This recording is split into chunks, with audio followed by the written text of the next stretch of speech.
की मजबूती। इसके लिए 14 नवंबर से जन जागरण अभियान का आगाज होने जा रहा है। ये रिपोर्ट देखिए।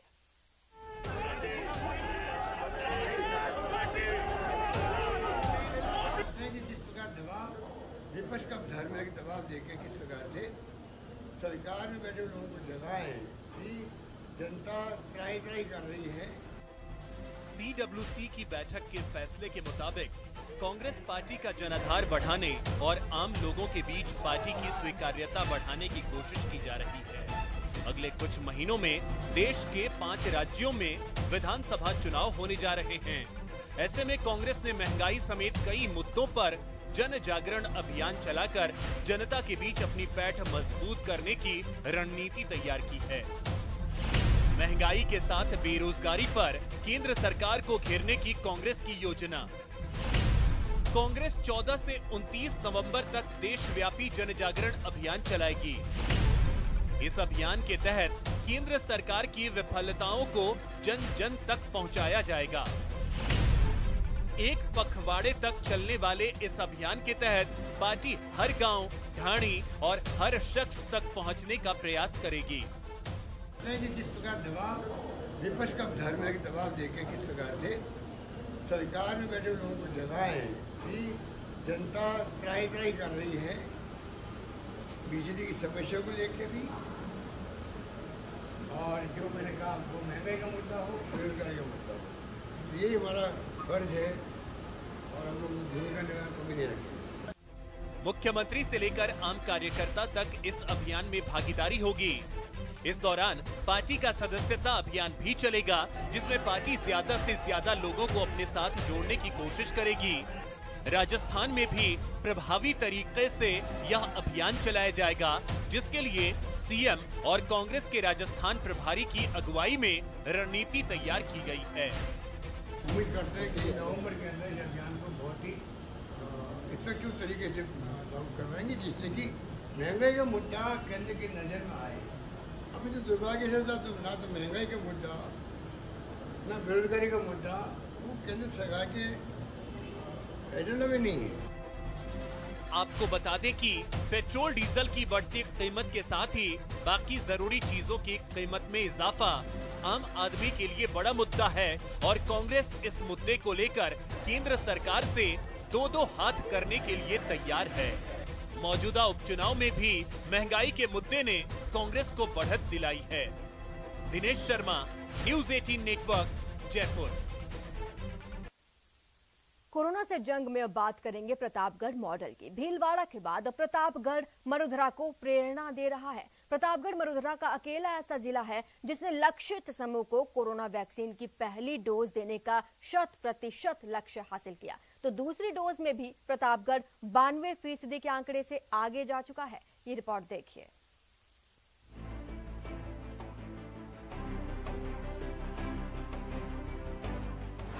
कोरोना से जंग में प्रतापगढ़ मॉडल। 100% लोगों को कोरोना की पहली डोज। फर्स्ट डोज के टारगेट के मुकाबले हम 100% लक्ष्य हमने अर्जित कर लिया है। ये है कोरोना से जंग में मरुधरा के एक जिले का प्रदर्शन।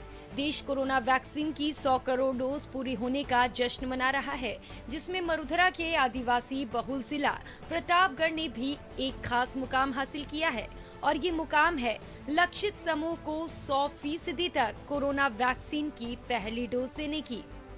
प्रतापगढ़ जिले को कुल 6,52,000 का टारगेट दिया गया था, जिसके विरुद्ध कल शाम तक 6,53,500 लोगों को फर्स्ट डोज लगाई जा चुकी है एवं सेकेंड डोज 3,19,000 को लगाई जा चुकी है।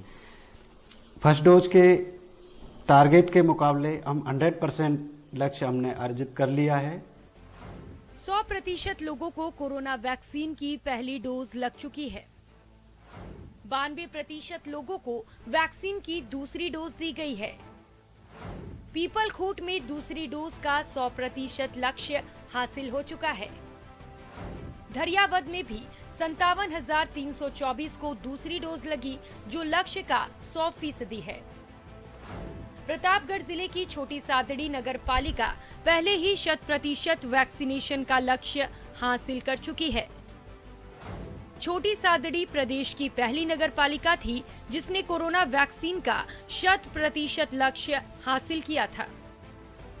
लेकिन कहते हैं कि बड़ी सफलता आसानी से नहीं मिलती।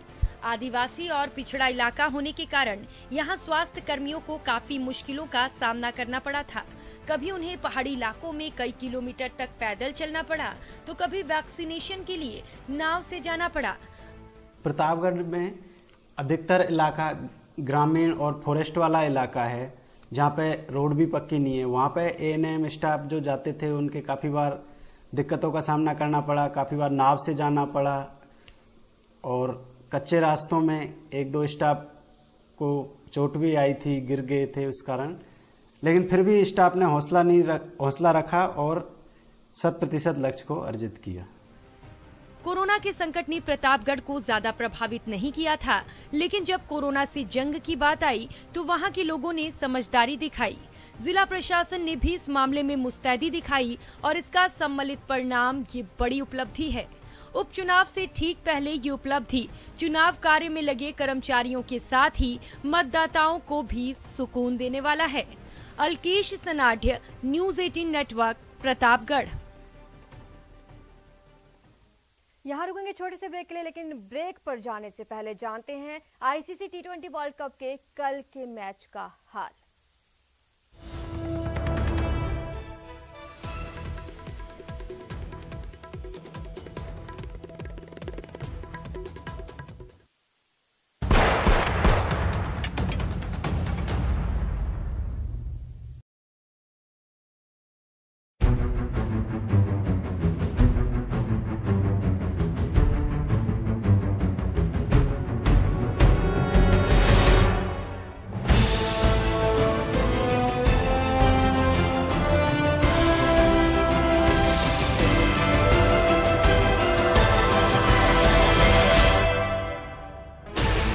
Sixteen channels, 15 languages, 26 states, 1,200 plus reporters, 66.9 crore viewers. India's largest news network, News 18 Network.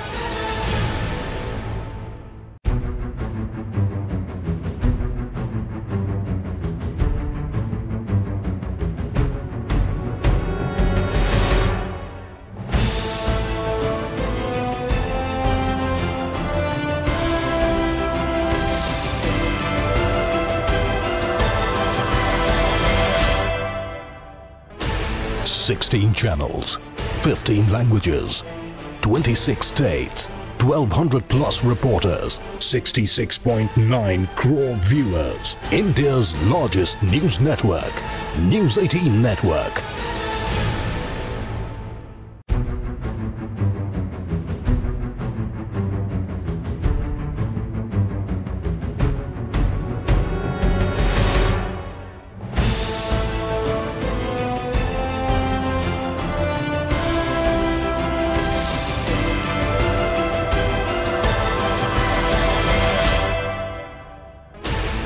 Sixteen channels, 15 languages, 26 states, 1,200 plus reporters, 66.9 crore viewers. India's largest news network, News 18 Network.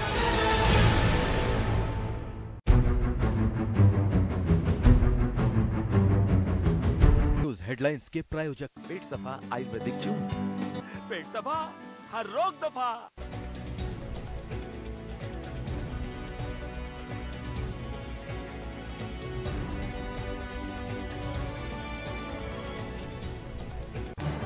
इस न्यूज़ हेडलाइंस के प्रायोजक पेट सफा आयुर्वेदिक चूर्ण। पेट सफा, हर रोग दफा।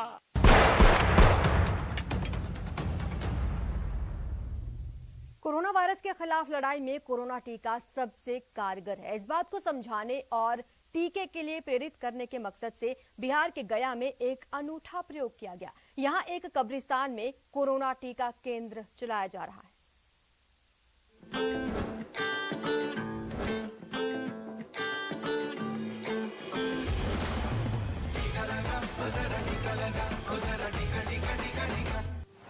कब्रिस्तान में जीवन रक्षक कोरोना टीका, करीमगंज कब्रिस्तान कमेटी की मुहिम।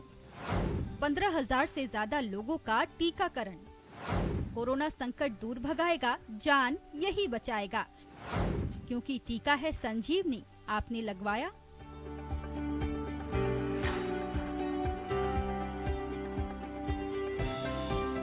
बिहार में गया के करीमगंज कब्रिस्तान में कोरोना टीका केंद्र देशव्यापी टीकाकरण अभियान की शुरुआत से ही संचालित है।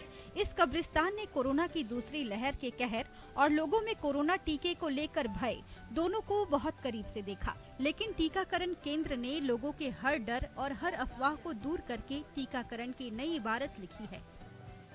तो हम लोग जीवन बचाने के लिए इसको सुविधा किया जा रहा है, मरने के बाद तो फिर यहाँ नहीं है भाई। मरे नहीं इसके लिए। जी हाँ, इसका तो सुविधा इसलिए लेके जा रहा है कि आदमी सेफ्टी रहे। अगर हम इस चीज़ को ख़त्म करना चाहते हैं तो लोगों को तो बढ़ चढ़ के कदम आगे बढ़ाना चाहिए और ये वैक्सीन लेना चाहिए। लोगों के जो मन में भय है, डर है, इस सबको किनारे कर करके और अपना जीवन को देखते हुए परिवार का रक्षा करने के लिए ये सब चीज़ करना जरूरी है। करीमगंज कब्रिस्तान कोरोना टीका केंद्र में अब तक 15,000 से ज्यादा लोगों को टीका दिया जा चुका है, जिसमें बड़ी तादाद मुस्लिम लोगों की है, जो कोरोना टीके को लेकर सबसे ज्यादा आशंकित थे। कब्रिस्तान कमेटी और टीका केंद्र के सदस्यों ने लोगों की हर शंका का समाधान किया। भारत सरकार का ऐलान हुआ है, तब से लगाया जा रहा है, रोजाना लगता है। और जो मुसलमान इससे परेशान थे कि नहीं इससे नुकसान होगा, लोग मर जाएंगे, ये बिल्कुल गलत है। पहले तो लोग डरते थे, इसमें कोई दो राय नहीं है, लेकिन अब इस करीमगंज, न्यू करीमगंज के अलावा जितने भी अगल बगल के मोहल्ले हैं, सभी मोहल्ले के लोग यहाँ आ रहे हैं, चाहे वो हिंदू हो या मुसलमान हो। बहुत खुशी से आ रहे हैं और खुशी से वैक्सीन लेके जा रहे हैं। अब तो यहाँ सेकंड डोज भी पड़ रहा है।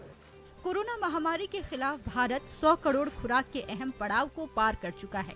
इसके पीछे सरकार के साथ करीमगंज कब्रिस्तान कोरोना टीका केंद्र, सरीखे केंद्रों और उसके सदस्यों का योगदान भी शामिल है, जो लगातार टीकाकरण के आंकड़ों के साथ बढ़ रहा है। Bureau report, news 18 network.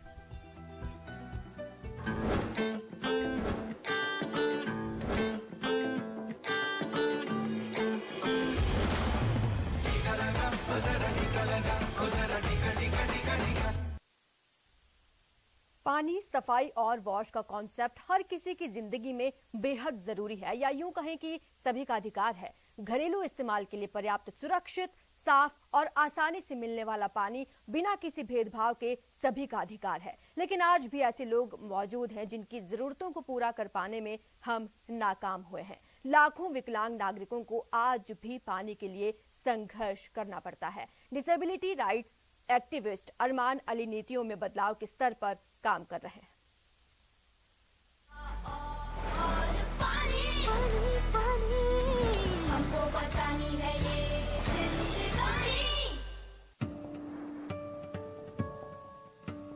I'm Arman Ali. I'm the Executive Director of NCP-EDP. We are a not-for-profit organization working for inclusion and rights of people with disabilities.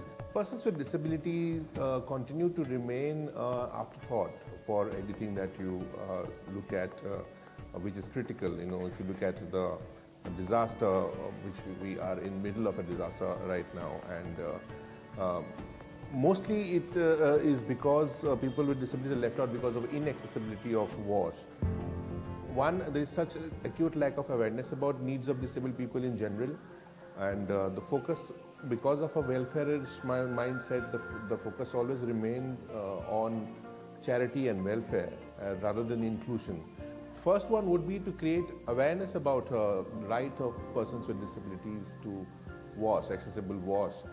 Create accessible training module to include all people with disabilities, to prioritize girls with disabilities into this, and anything that which is done around WASH should be inclusive, not try to bring out a different training module for people with disability, but all training should include disability inclusive material. It should be talked about. No messaging should go without including disabled people into it.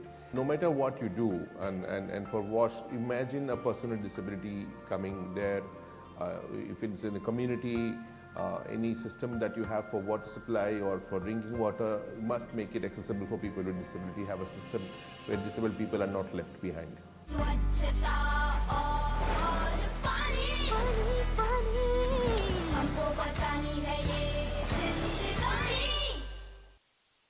Kota के जवाहर नगर थाना police ने तलवंडी में बुजुर्ग महिला से हुई लूट का पर्दाफाश किया। 5000 के इनामी बदमाश को गिरफ्तार किया है, जिसका नाम दुर्गा लाल उर्फ अर्जुन है।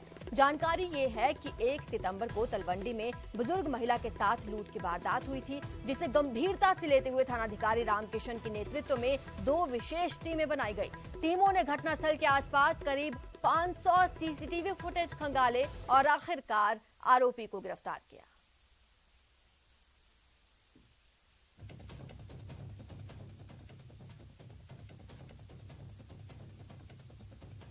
महिला सुबह घूमने जा रही थी, 5 बजे की बात है, 5 बजे से पहले। तो उनके साथ एक कान के कुंडल उन्होंने पहन रखे थे सोने के, वृद्ध महिला थी। उन कान के कुंडल एक आदमी चुरा के उनसे छीन के ले गया। वो थाने पहुंची उनके पति के साथ, उन्होंने बताया हमारे को, और परिजनों के साथ पहुंची। उन्होंने बताया कि एक जो आदमी है चाकू दिखाकर सुबह मेरे से कान कुंडल छीन के ले गया। एसपी साहब को ये सूचना मिली तो इस चीज साहब खुद मौके पर उधारे, और ये घटना बड़ी सीरियस थी साहब ने मौके पर, क्योंकि एक वृद्ध महिला यहाँ पर जवाहरनगर थाना क्षेत्र बच्चों का महिला। पीसीसी चीफ गोविंद सिंह डोटासरा ने महंगाई को लेकर केंद्र सरकार पर जमकर निशाना साधा। कहा, महंगाई लगातार बेलगाम होती जा रही है और केंद्र सरकार के खिलाफ देश भर में आक्रोश है। उन्होंने कहा कि पिछले कुछ दिनों में ही कई चीजों के तो 40% तक दाम बढ़ चुके हैं। रसोई गैस, पेट्रोल, डीजल की बढ़ी कीमतों से लोगों की कमर टूट चुकी है। साथ ही डोटासरा ने वल्लभनगर और धरियावद में होने वाले उपचुनाव पर भी बात की। कहा, कांग्रेस के प्रत्याशी बड़े अंतर से जीत हासिल करेंगे। धरियावद और वल्लभनगर में जो उपचुनाव है उसमें कांग्रेस प्रत्याशी काफ़ी आगे हैं। राज्य सरकार ने जिस प्रकार से 2.5 साल में काम किया है, जो कोरोना काल में बेहतर मैनेजमेंट किया है, उसके साथ साथ जो केंद्र की सरकार ने जो 3 काले कानून कृषि के ला करके लोगों को परेशान किया है, किसान वर्ग को नाराज किया है, उसमें आक्रोश है। और जो महंगाई बढ़ रही है आज, वो सबसे प्रमुख मुद्दा केंद्र सरकार के खिलाफ प्रदेश में नहीं बल्कि पूरे देश में बना हुआ है।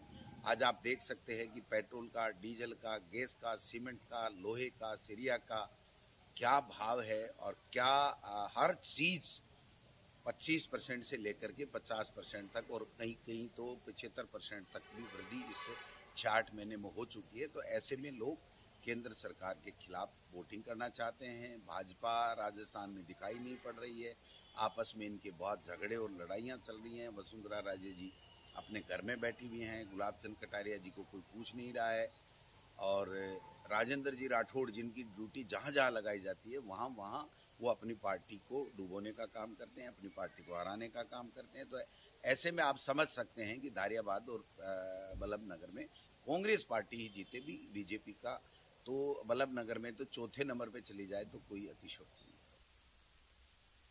उधर बीजेपी प्रदेश प्रभारी अरुण सिंह उपचुनाव को लेकर एक्शन में हैं। अरुण सिंह उदयपुर पहुंचे, जहां से वो अब धरियावद जाएंगे। 3 दिन तक अरुण सिंह उपचुनाव वाले क्षेत्रों का दौरा करेंगे और जनता की नब्ज टटोलेंगे।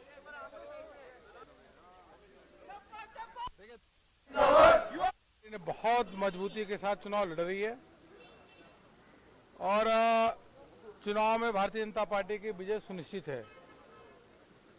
वल्लभनगर से हिम्मत सिंह जी जो चुनाव लड़ रहे हैं, मैं लगातार संपर्क में हूँ सीपी जोशी जी से, जो यहाँ के सांसद हैं, और परिस्थिति बिल्कुल भारतीय जनता पार्टी के पक्ष में है। और मैं तो कहूँ तो जीत का पटका तो कहो, अभी मैं हिम्मत सिंह को पहना देता हूँ और बिल्कुल ये जीतने जा रहे हैं। किसी को किसी प्रकार का भ्रम नहीं होना चाहिए, अच्छे मार्जिन से जीतेंगे। और दरियाबाग में भी अच्छी तरीके से हम जीत रहे हैं, दोनों विधानसभा जीतेंगे। कार्यकर्ता बहुत मेहनत से काम कर रहे हैं। वहीं राज्यपाल कलराज मिश्र से मिलने पहुंचे सीएम अशोक गहलोत। उन्होंने ये मुलाकात राजभवन में की। तस्वीरें आपके सामने हैं। राज्यपाल से मिलने पहुंचे सीएम अशोक गहलोत, राजभवन में इन दोनों की मुलाकात हुई।